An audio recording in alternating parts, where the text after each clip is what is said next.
뉴욕 한인회가 최근 한국인 대학생이 이민 당국의 전격 체포 구금됐다 석방된 사건과 관련 한국 정부의 재외국민 보호를 요청하는 탄원서를 제출했습니다. 한인회는 정부 차원의 협의와 영사관의 대응 시스템 강화 등을 요청했습니다. 국무부의 학생 비자 발급 기준이 강화되면서 유학생이 대폭 감소했습니다. 대학의 재정 압박은 물론 지역 사회도 70억 달러 규모의 손실이 발생할 것으로 예상됩니다. 뉴욕에서 출발해 커네티컷으로 향하던 메트로노스 열차에 20대 한인 남성이 치여 사망하는 사고가 발생했습니다. 경찰은 역으로 진입하던 열차에 스스로 뛰어든 것으로 보고 사고 원인을 조사 중에 있습니다. 뉴저지주에서 지난 2일에 이어 또다시 지진이 발생했습니다. 당국은 앞으로도 추가 지진이 발생할 수 있다며 계속 모니터링 중이라고 밝혔습니다. 도널드 트럼프 대통령이 각국을 상대로 부과한 상호 관세가 오늘 밤 자정을 기해 시행됩니다. 소비자들은 관세로 인한 물가 인상을 걱정하고 있습니다. 이상은 오늘의 주요 뉴스입니다. 시청자 여러분 안녕하십니까? KBN 뉴스입니다. 뉴욕 한인회가 최근 한국인 대학생이 법원에 출석했다가 미 이민당국의 전격 체포 구금됐다 석방된 사건과 관련해 한국 정부의 재외국민 보호를 요청하는 탄원서를 제출했습니다. 한인회는 정부 차원의 협의와 영사관의 대응 시스템 강화 등을 요청했습니다. 뉴욕 한인회는 어제 이명석 회장 명의로 대한민국 정부가 미국 내 한인들의 기본 인권과 법적 권리 보장을 위해 협조해 주시기를 요청한다는 내용의 탄원서를 제출했습니다. 한인회는 최근 도널드 트럼프 행정부의 영향력 아래 불체자를 포함한 이민자에 대한 강경한 단속과 추방 조치가 빈번하게 이루어지고 있다며 이로 인해 영주권자, 비자 심사 중인 합법적 체류자들까지 법원 출석 중 체포되는 등 한인 사회에 심각한 불안과 충격을 주고 있다고 호소했습니다. 한인회는 외교 채널을 위한 공식 우려 전달과 협의 요청, 불합리한 추방 체포 사례에 대한 실태 조사와 정보 공유, 법적 대응이 필요한 대상자에 대한 법률 심리 지원 방안 마련, 재외국민 보호를 위한 영사관 차원 대응 시스템 강화 등을 요청했습니다. 뉴욕 한인회의 재외국민 보호를 요청하는 탄원은 한인 여대생 고현수 씨가 맨해튼 이민법원에 출석했다 이민당국에 의해 체포돼 구금됐다 4일 만에 풀려난 이후 나왔습니다. 올 들어 미국을 찾는 유학생 수가 대폭 감소했습니다. 국무부의 학생 비자 발급 기준 강화의 탓으로 해석됩니다. 유학생이 감소하면서 대학의 재정 압박은 물론 지역 사회도 70억 달러 규모의 손실이 발생할 것으로 예상됩니다. 국무부 월간 통계에 따르면 지난 5월 한국 국적자의 F1 비자 발급은 2017건으로 작년 동월의 2630건에 비해 23%나 급감했습니다. 올해 1월부터 5월까지 누적 발급도 3853건으로 지난해 같은 기간 4839건보다 약 1000건 줄었습니다. 국제교육자협회가 분석한 보고서에 따르면 올해 발급된 F1 비자 전체 규모도 1월에서 4월 기준 전년 대비 12%, 5월엔 22% 감소했습니다. 6월 데이터는 아직 집계되지 않았지만 발급 수치가 최대 90%까지 급감할 수 있다고 전망했습니다. 협회는 이 같은 추세대로라면 2025-26 학년도 유학생 수는 약 100만 8천 명으로 전년 대비 15%가량 줄어들 것으로 예측했습니다. 이에 따라 미국의 대학과 지역사회는 약 70억 달러의 재정 손실과 6만 개 이상의 일자리가 위협에 직면할 것이라고 내다봤습니다. 주별로도 피해 규모는 상당할 것으로 예상됩니다. 뉴욕과 캘리포니아는 10억 달러 이상, 일리노이, 텍사스, 플로리다, 미시간 등 다수 주는 각 2억 달러 이상의 손해가 불가피할 전망입니다. 유학생 급감의 주요 원인은 연방정부의 비자 정책 변화로 지목됩니다. 국무부는 지난 5월 27일부터 6월 18일까지 전 세계 미국 대사관에서 학생 비자 인터뷰를 전면 중단한 데 이어 이후 인터뷰 재개 시 SNS 계정 제출 등 심사 기준을 강화했습니다. 이 여파로 한국 등 미국에서 유학생 다수를 차지하는 국가에서 인터뷰 예약 지연 및 불가 사례가 속출하고 있습니다. 뉴욕에서 출발해 커네티컷으로 향하던 메트로노스 열차에 20대 한인 남성이 치여 사망하는 사고가 발생했습니다. 경찰은 역으로 진입하던 열차에 스스로 뛰어든 것으로 보고 정확한 사고 원인을 조사 중에 있습니다. 커네티컷주 MTA에 따르면 지난 4일 오후 2시 30분께 뉴욕 맨해튼의 그랜드 센트럴 터미널에서 출발해 커네티컷주 뉴헤이븐으로 향하던 메트로노스 1530 열차가 페어필드 역으로 진입하던 중 역사 플랫폼 아래 선로에 있던 22세 한인 김모 씨를 치었습니다. 교통공사는 이 사고로 인해 김 씨는 현장에서 사망했다고 밝혔습니다. 당국은 메트로노스 열차가 페어필드 역사로 진입할 당시 김 씨가 스스로 플랫폼 아래로 뛰어들었다는 목격자 증언을 토대로 김 씨가 극단적 선택을 했을 가능성을 염두에 두고 사고 원인을 조사 중에 있습니다. 사고 당시 열차 내에는 승객 130여 명이 탑승 중이었으며 사고가 발생하자 승객들은 다른 열차로 환승해 뉴헤이븐 방향으로 향했습니다. 이번 사고와 관련 열차 탑승객과 승무원들 중 부상이나 피해를 입은 사람은 없었다고 메트로 당국은 전했습니다. 뉴저지주에서 또다시 소규모 지진이 발생했습니다. 지난 2일 규모 3.0의 지진이 발생한 지 사흘 만입니다. 북부 뉴저지 대부분의 지역에서 지진이 감지됐는데요. 당국은 앞으로도 추가 지진이 발생할 수 있다며 계속 모니터링 중이라고 밝혔습니다. 연방지질조사국에 따르면 어제 동부시각 오후 12시 11분 뉴저지주 버겐 카운티 교외 지역에 위치한 힐스데일에서 규모 2.7의 지진이 발생했습니다. 진앙 깊이는 약 7마일 이상 깊이로 기록됐습니다. 이번 지진은 지난 2일 밤 뉴저지주 해주브룩 하이츠에서 규모 3.0 지진이 발생한 지 사흘 만에 발생한 것이었습니다. 지난 주말 발생한 지진보다 강도가 약했지만 뉴저지주 일부 지역은 물론 뉴욕시 브롱스와 맨해튼 등에서도 지진이 감지됐습니다. 현재까지 이번 지진으로 인한 부상이나 피해는 보고되지 않았습니다. 다만 뉴욕시 비상관리국은 앞으로도 추가 여진이 이어질 수 있다며 지진 발생으로 인한 영향을 모니터링 중이라고 밝혔습니다. 뉴저지는 지난해 4월 규모 4.8의 지진이 발생한 바 있습니다. 당시 뉴저지주 헌터던 카운티에서 발생한 지진으로 뉴욕주와 커네티컷주, 메릴랜드주 등에서도 진동이 감지됐습니다. 당시 맨해튼 UN 본부의 브리핑이 진동으로 중단되기도 했으며 일부 오피스 건물에 선 시민들이 대거 대피하는 등 소동이 벌어지기도 했습니다. 도널드 트럼프 대통령이 각국을 상대로 부과한 상호 관세가 오늘 밤 자정을 기해 시행됩니다. 관세가 발효되면 세계 무역 질서 흐름 전반에 큰 변화가 불가피할 것으로 예상됩니다. 소비자들은 관세로 인한 물가 인상을 걱정하고 있습니다. 도널드 트럼프 대통령이 각국을 상대로 부과한 상호 관세가 내일부터 본격 시행됩니다. 관세는 당초 이달 1일부터 시행될 예정이었지만 시행 당국에 준비할 시간을 주기 위해 일주일 유예됐습니다. 상호 관세가 발효되면서 미국의 보호 무역 체제가 강화돼 자유무역을 기반으로 한 세계 경제 질서에 큰 변화가 불가피합니다. 한국 등 주요 국가의 경우 무역 합의를 체결하고 관세율 15%를 적용받게 되고 일부 국가의 경우 50%에 달하는 고율의 관세가 부과됩니다. 새로운 관세가 시행되면서 물가 인상도 예상됩니다. 예일대 예산연구실은 미국의 평균 유효 관세율이 올해 초 2.5%에서 7개월 만에 18.3%로 높아졌다고 분석했습니다. 오는 7일부터 적용될 상호관세 영향이 포함된 결과입니다. 연구팀은 관세 정책의 영향으로 물가 수준이 1.8% 상승할 것으로도 예상했습니다. 가구당 수입이 올해 달러 가치 기준으로 2,400달러 감소하는 것과 같은 효과를 내게 됩니다. 단기적으로는 신발과 의류 가격이 각각 40%와 38% 오르고 장기적으로도 19%와 17%의 인상 효과가 유지될 것이란 전망입니다.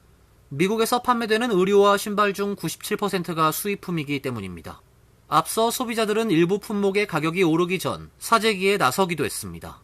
정부는 국민들의 불만을 의식해 관세 수입을 중산층과 저소득층에게 배당금의 형태로 지급할 수 있다고 밝혔고 연방의회는 1인당 600달러를 지급하는 법안이 발의되기도 했습니다. 정부가 뉴욕시에 6,400만 달러 규모의 테러 방지 예산 삭감을 예고했습니다. 국토안보부는 뉴욕시가 그동안 배정된 예산을 다 사용하지 않은 데 따른 결정이라고 밝혔는데요. 뉴욕시는 이해할 수 없는 결정이라며 반발하고 나섰습니다.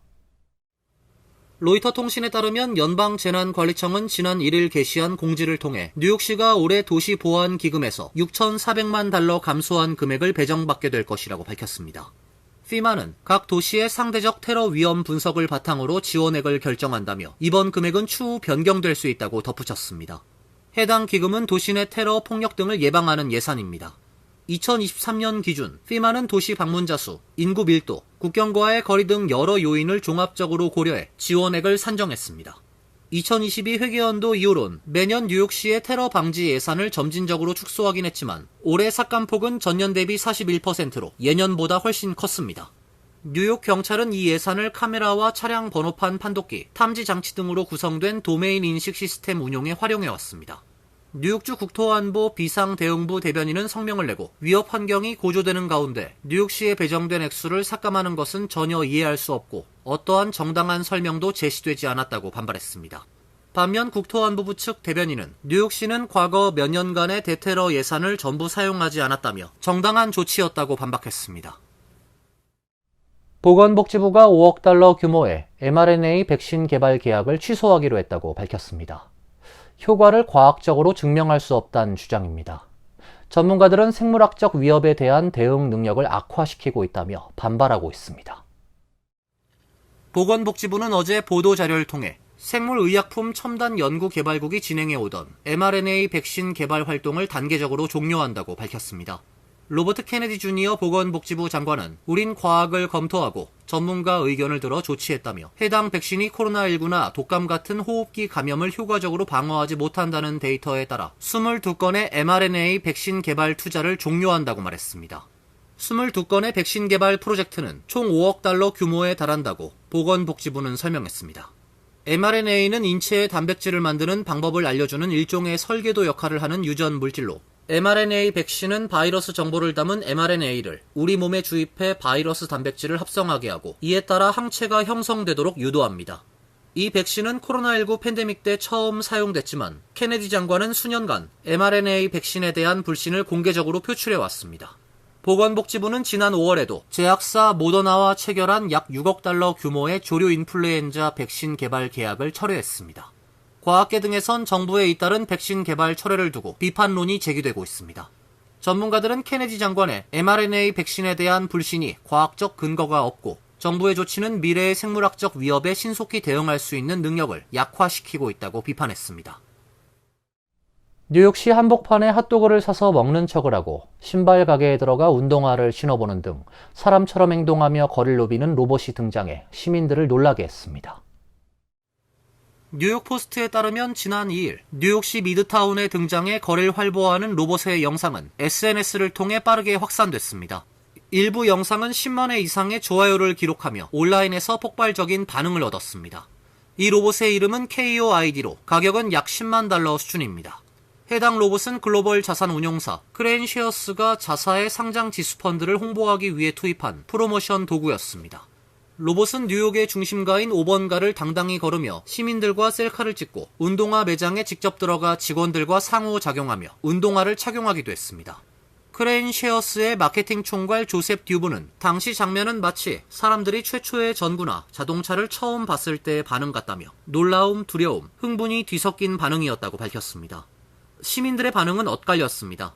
한 시각장애인은 너무 멋진 기술이다. 알레르기나 다른 이유로 안내견을 키우기 어려운 사람들에게 도움이 될 수 있을 것이라고 말했습니다. 반면 로봇이 인간의 일을 어디까지 대체할 것인가라며 미래에 대한 부정적인 반응도 있었습니다. 이어서 간추린 소식입니다. 엘브리지 콜비 국방부 정책차관은 지난달 31일 이루어진 한미 국방장관 통화에 대해 평가하는 취지로 X에 올린 글에서 한국은 북한에 맞선 강력한 방어에서 더 주도적 역할을 기꺼이 맡으려는 것과 국방 지출 면에서 계속 롤모델이 된다고 썼습니다. 콜비 차관은 우리와 한국은 지역 안보 환경에 대응하며 동맹을 현대화할 필요에 있어 긴밀히 연계돼 있다며 우린 공동의 위협을 방어할 준비가 돼 있는 전략적으로 지속 가능한 동맹을 만들기 위해 한국과 계속 긴밀히 협력할 것이라고 덧붙였습니다. 정책 차관의 발언은 대북 방어에선 한국이 더 많은 역할을 하고 그것을 위해 국방 지출을 늘릴 필요가 있다는 입장 내지 기대가 반영된 것으로 보입니다. 영어 능력 미달을 이유로 약 1,500명의 트럭 운전기사가 운행 자격을 정지당하는 등 관련 규정 집행이 본격화되고 있습니다. 연방교통부 션 더피 장관은 영어 능력 요건을 충족하지 못한 상업용 트럭 운전기사 약 1,500명이 현장에서 운행 정지 처분을 받았다고 SNS를 통해 밝혔습니다. 이번 조치는 도널드 트럼프 대통령이 지난 4월 서명한 행정명령에 따른 것으로 상업용 차량 운전자의 영어 능력 요건 집행을 강화하는 내용입니다. 새로운 지침은 6월 25일부터 공식 시행됐습니다. 연방법무부에 따르면 시애틀에 거주하는 40세 한인 남성 김도윤 씨는 지난 2월 워싱턴주 교정국 소속 보호관찰관에게 살해 협박성 이메일을 보낸 직후 총기상에서 권총을 구매하려다 적발됐습니다. 그는 총기 구매 신청서에 형사 전과가 없다고 허위로 기재했지만 신원 조회 결과 과거 중범죄 기록이 드러나 총기상이 경찰에 신고했습니다. 법원은 김 씨에게 징역 18개월과 출소 후 3년간의 감독 보호를 명령했습니다. 김 씨는 지난 2022년에도 이웃집에 침입해 4세 자녀 앞에서 피해자를 무차별 폭행하고 피로 쓴 살해 협박 메시지를 남긴 혐의로 징역 15개월형을 받은 전력이 있습니다. 뉴욕 한국교육원이 오는 9월 1일 개강하는 2025년 가을학기 한국어 강좌 수강생을 모집합니다. 접수 기간은 8월 4일부터 22일까지 3주간이며 수강 기간은 9월 1일부터 12월 18일까지 총 15주 과정으로 진행됩니다. 이번 학기 개설 강좌는 오프라인 4강좌와 온라인 6강좌로 구성되어 있으며 오프라인 수업은 주 뉴욕 총영사관 8층 회의실에서 열립니다. 강좌는 초급, 중급, 고급 수준별 맞춤형으로 운영되며 듣기, 말하기, 읽기, 쓰기 등 4대 영역을 균형 있게 학습하도록 설계됐습니다. 수강 대상은 뉴욕, 뉴저지, 델라웨어, 코네티컷, 펜실베니아 등 교육원 관할 지역 거주 외국인과 재외동포, 고등학생 및 성인이며 신청은 뉴욕 한국교육원 공식 홈페이지를 통해 가능합니다. 환율과 증권 소식입니다.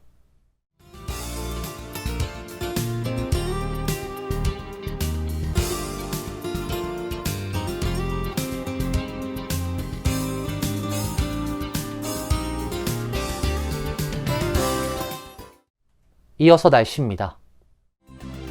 내일은 대체로 맑은 날씨가 예상됩니다. 낮 최고 기온 80도, 섭씨 27도, 밤 최저 기온은 65도, 섭씨 19도로 예상됩니다. 금요일은 대체로 맑은 날씨가 이어지겠습니다. 토요일도 맑고 화창한 날씨가 예상됩니다. 이상으로 KBN 뉴스를 마칩니다. KBN과 함께 즐거운 시간 되시길 바랍니다. 미 동부 최대 한인방송 KBN이 제작하는 KBN 뉴스는 웹사이트 mykbn.com 그리고 유튜브와 페이스북에서 다시 보실 수 있습니다. 좋아요, 구독, 알림 설정은 뉴스 제작에 큰 도움이 됩니다.